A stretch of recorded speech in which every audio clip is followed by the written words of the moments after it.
Think about it.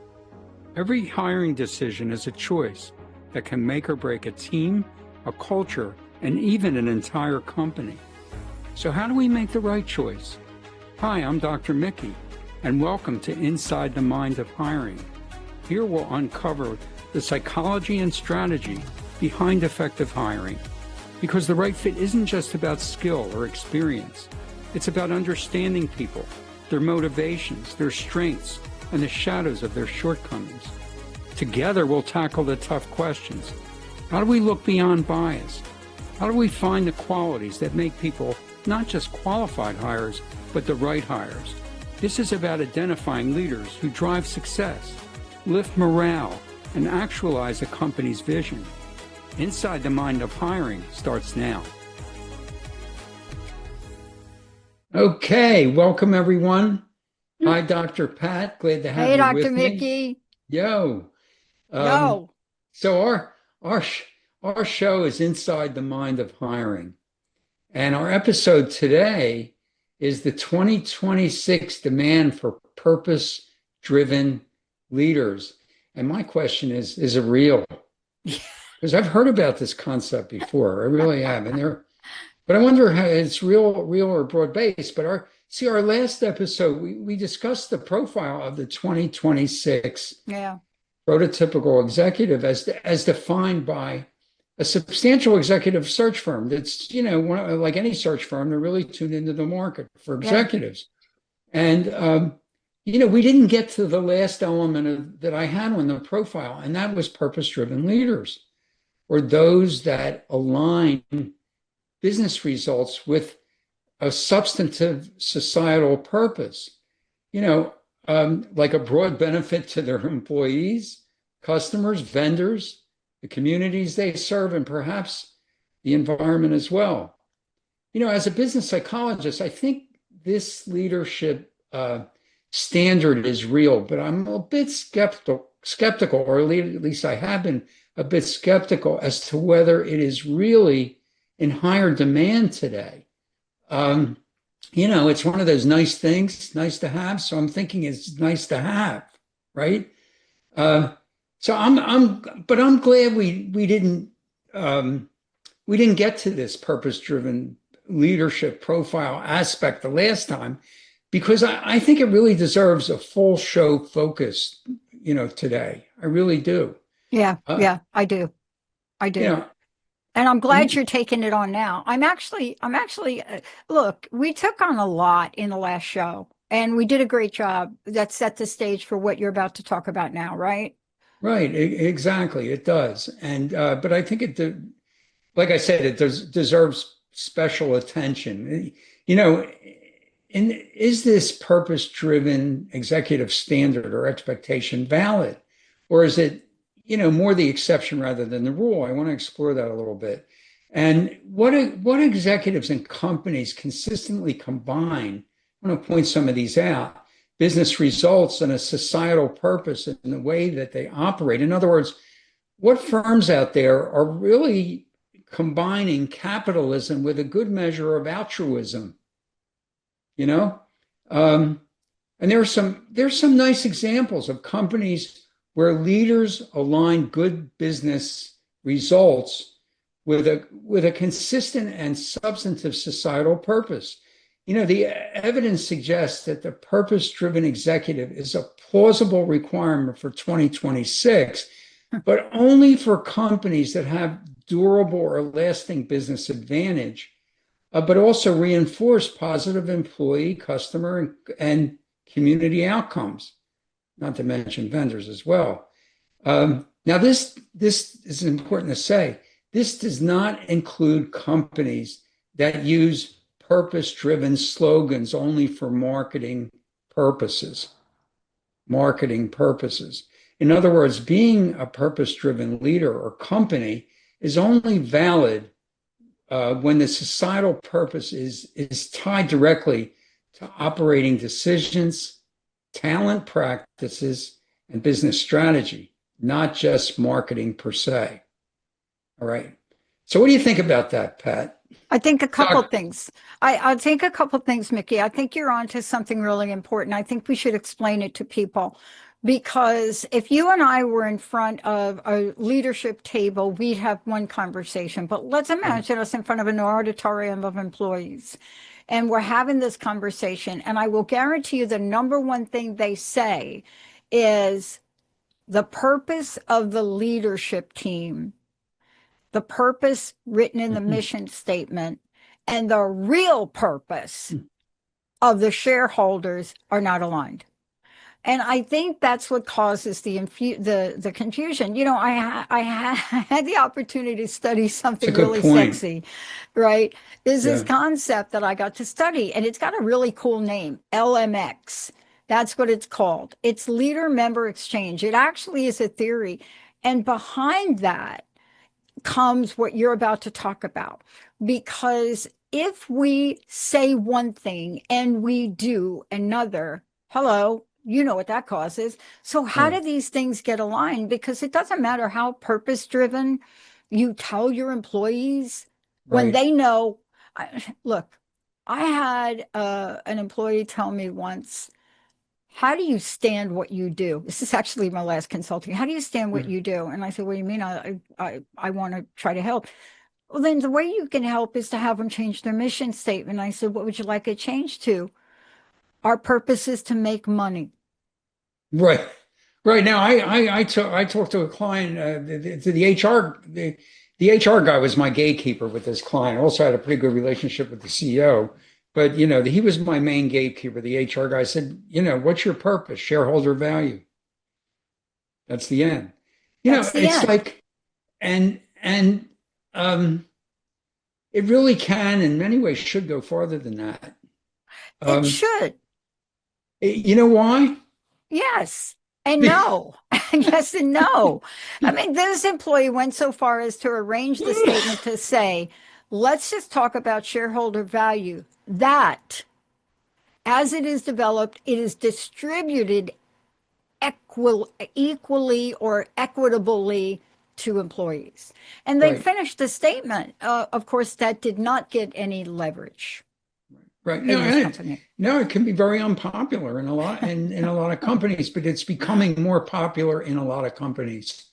This combination of good business results and shareholder value and profit with uh, good societal objectives. It's really important. And you know something? A lot of shareholders feel it's important as Yeah. well. Okay, so I'm gonna go over some companies that are really noted as combining both. Okay, first one I found was interesting. There's five. I'm going to give you examples of five companies that combine both. Capitalism and a little bit of altruism, right? Mm-hmm. And the one is I wanted to figure out how to pronounce his name. Yvon Chouinard. Yvon Chouinard is the billionaire founder and once CEO of Patagonia. Yeah. And it's now being run by a fellow named Ryan Gellert. And you know what Patagonia's societal purpose is? They have a key societal purpose, and that's the environment. They make outdoor gear, and the playground of their customers is the great outdoors. The mountains, the valleys, the rivers, the streams, the trails. Um, that's their customers' playground. So it's not a bad idea to have the environment as one of your key purposes.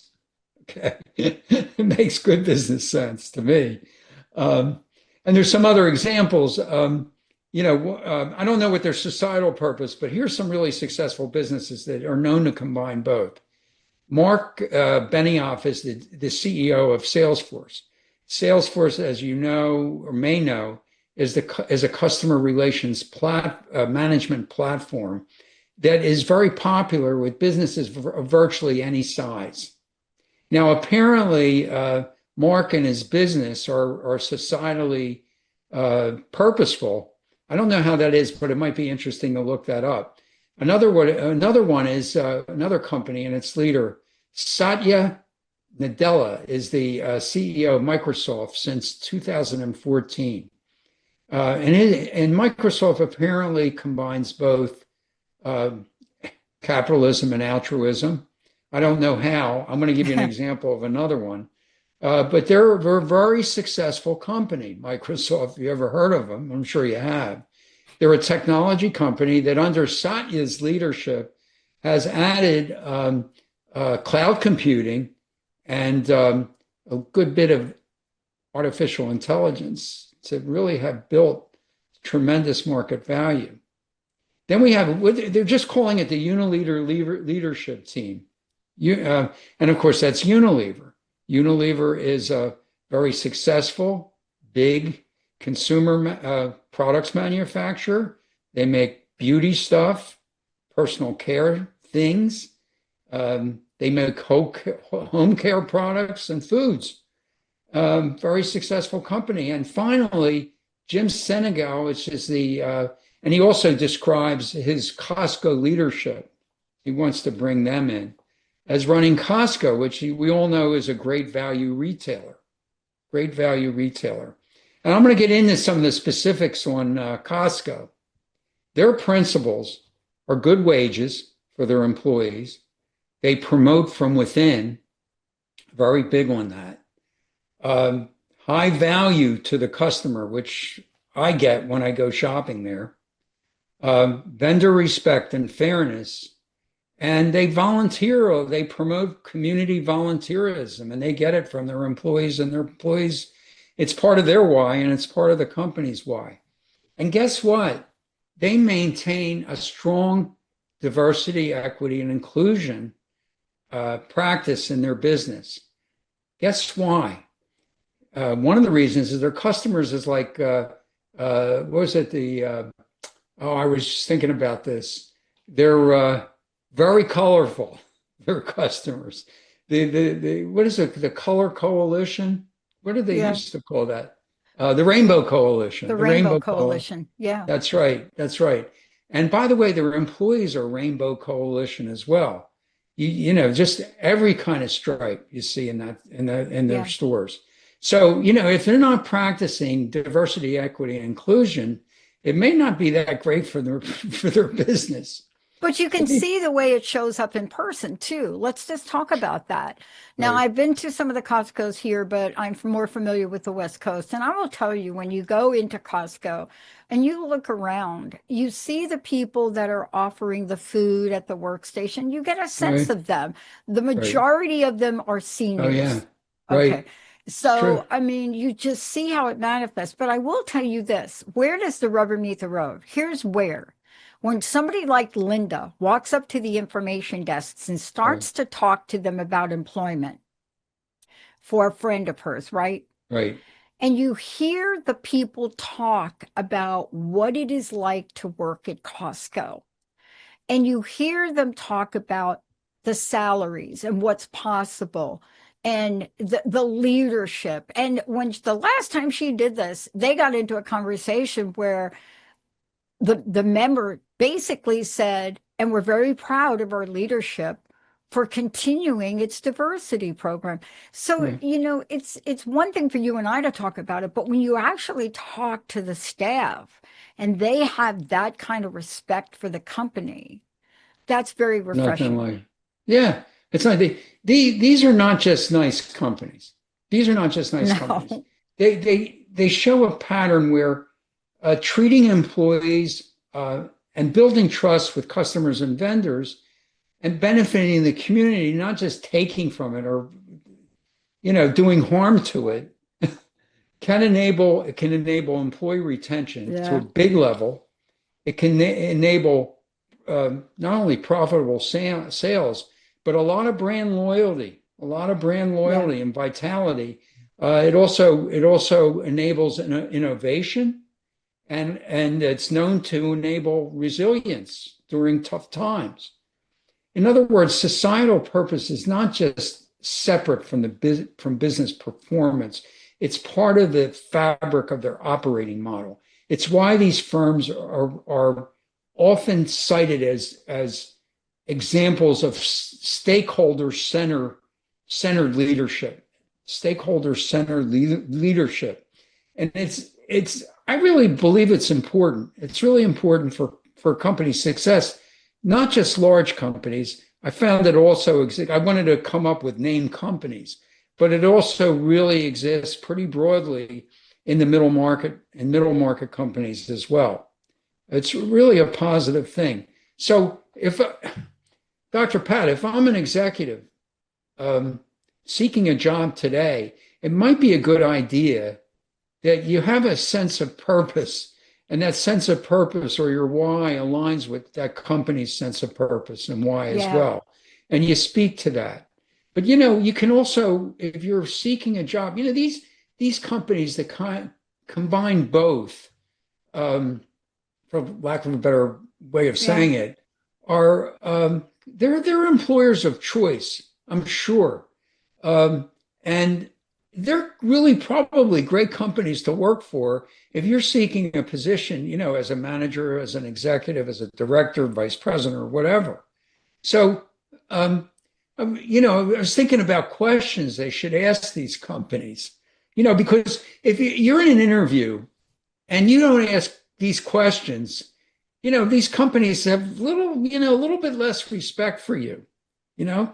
So it's not just putting on the show for yourself and being an attractive applicant or candidate yourself.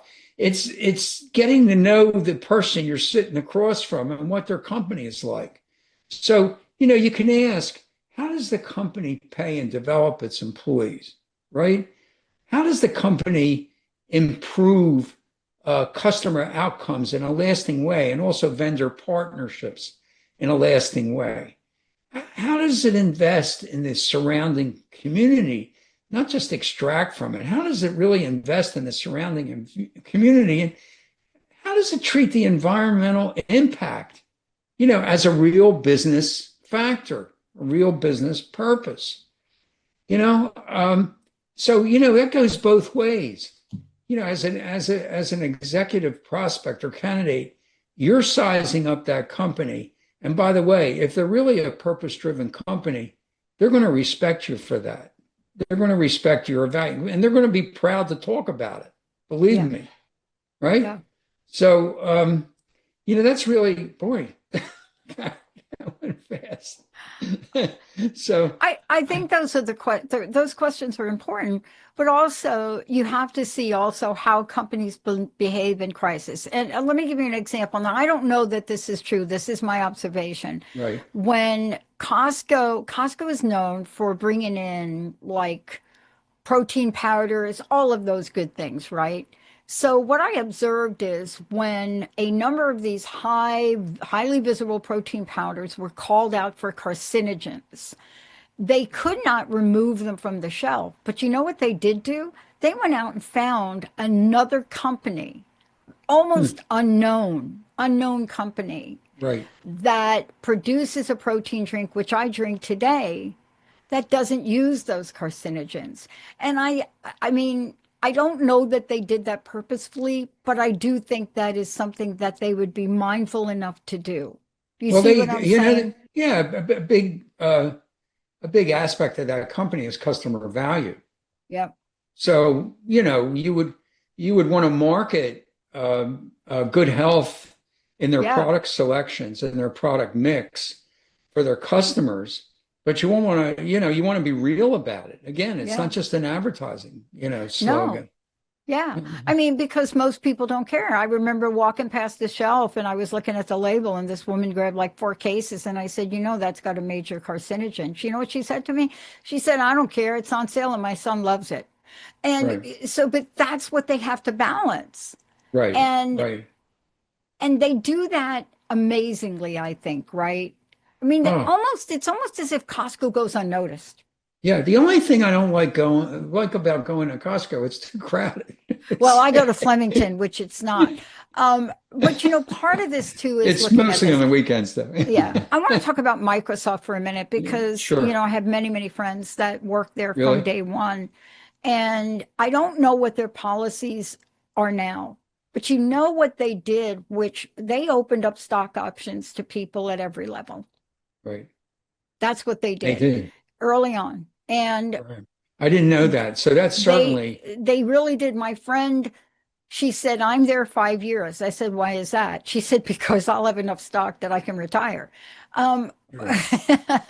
No, so it's a it is. But great there's a company that practice. didn't make your list Okay, and what is that I that? thought would make the list. Okay, tell me. Google. Tell us. I thought Google would make your list, Okay, but I they didn't. well, That's another show. Um, well, that's another show. yeah, But but you know what you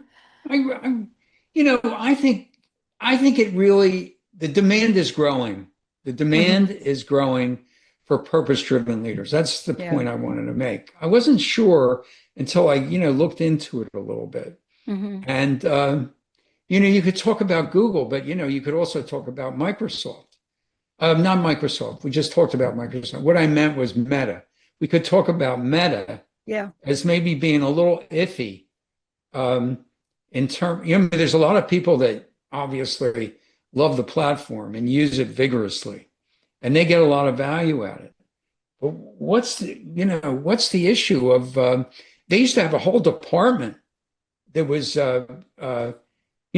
assigned to uncovering societal impact factors, Yeah. particularly on customers, not to mention young customers, that could be harmful.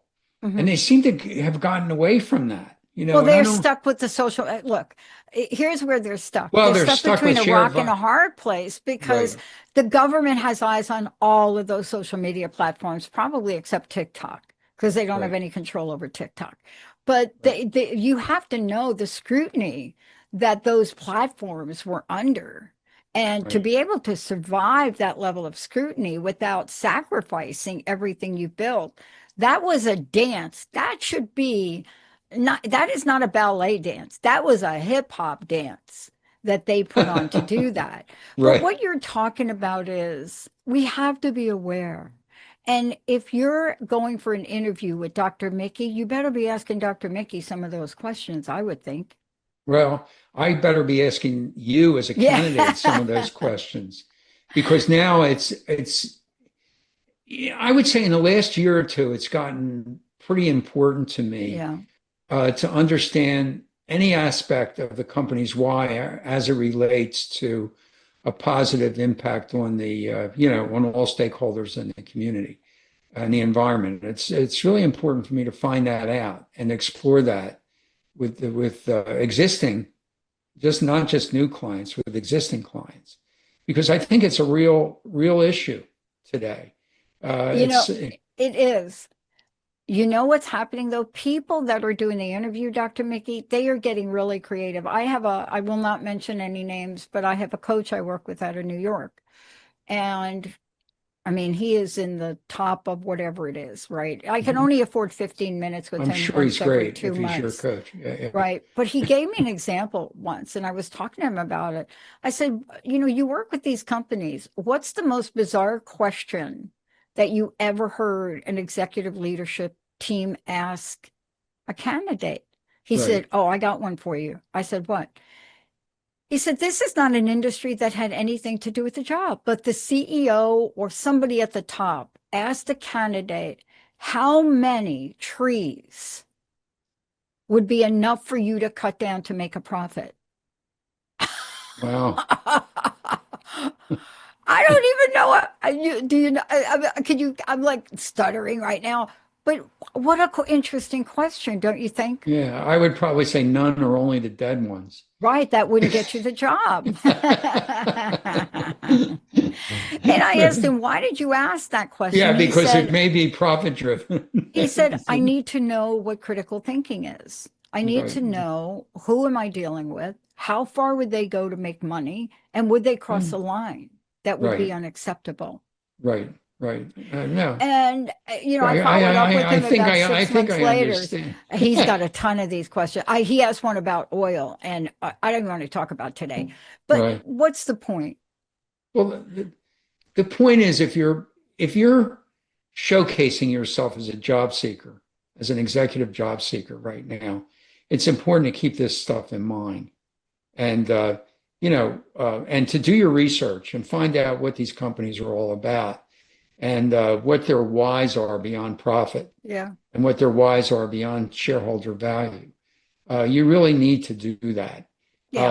And it's really important to legitimately and genuinely incorporate what you're about in connection with that. So that's really the Hmm. purpose of our, the societal purpose of our discussion It today. is. It And the is. only other thing I'd like you to ask you is, what's Google's thing in terms of their societal purpose? What's their Well, I know people that you work you there. almost punished me and chastised me for not No, including them. I'm not sure they should be included on the list. I think once upon a time that was true.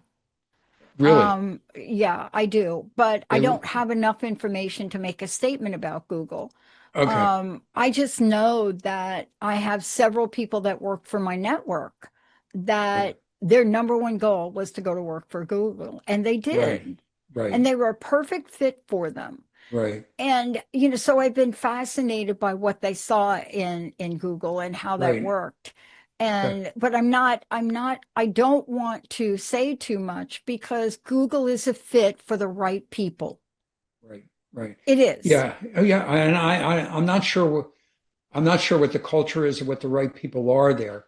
My market, the market that I run around in is primarily the middle market, Yeah. mid market. Yeah. Growth oriented, Yeah. successful mid market companies. And, Yeah. I was skeptical about this. I was a little cynical about it because I've heard these marketing slogans before. And, I don't know if they're real.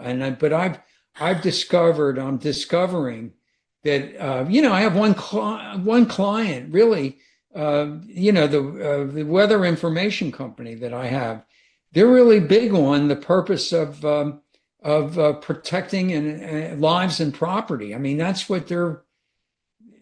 a major purpose for them, and Yeah. it resonates with a lot of candidates. It really Yeah. does. The reason I Hmm. brought up Google is because my awareness is that it's Google is generally considered a an industry leader in perks.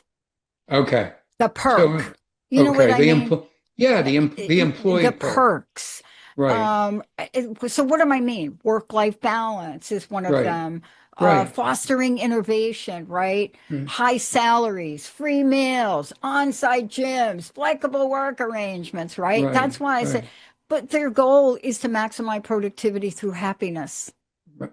Hmm. Now, where they stand in terms of I how like well that. they do that, well, Yeah. come on now. It's either going to be, it's going to be fear or just going to be happy. And then there's a whole Right, bunch of range. But what you're talking about today is so seriously important because the market is changing, the people are changing, folks right. are losing their job. So leadership better come up with a new narrative. Yeah, they should and they are. That's what's going on. They should and they are, because the research is showing that truly successful, in-depth successful companies, not fly-by-night companies, Yep. companies that are their success is lasting and it's durable, are typically engaged in a real purpose for, again, their people, their customers, their vendors, their stakeholders, Yeah. and the environment as well. So Yeah. it's And real.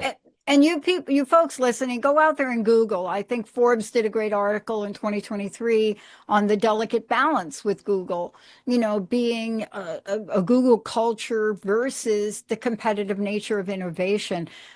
But they're no different now than all of the other companies popping up that have to deal with the incorporation of AI. Hello, Dr. McGee, and Right. almost Yeah. everything. Yeah, absolutely.